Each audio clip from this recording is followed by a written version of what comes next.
In this video, I'm going to show you how to test normality in SPSS statistics.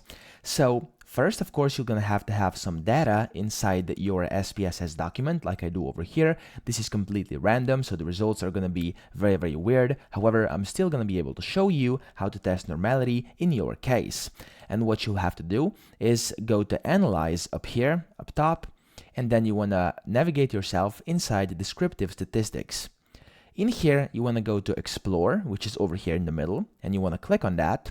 And then in here, you want to make sure all your variables are put into dependent list. So the ones you would like to check the normality of, you want to make sure you put them inside the dependent list. I'm going to use both of these and put them inside the dependent list. Then what you want to do is essentially click on Plots over here, and then you want to check this where it says Normality Plots with Tests. To be able to see it easier and more clear, you can also checkmark this histogram over here.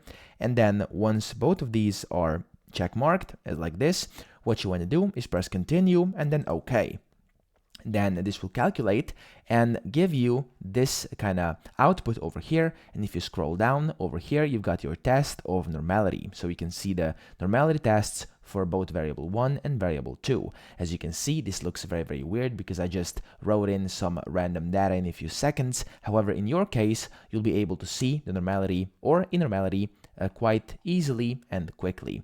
So I hope this video helped you out, and if it did, please subscribe to the channel and help me out as well.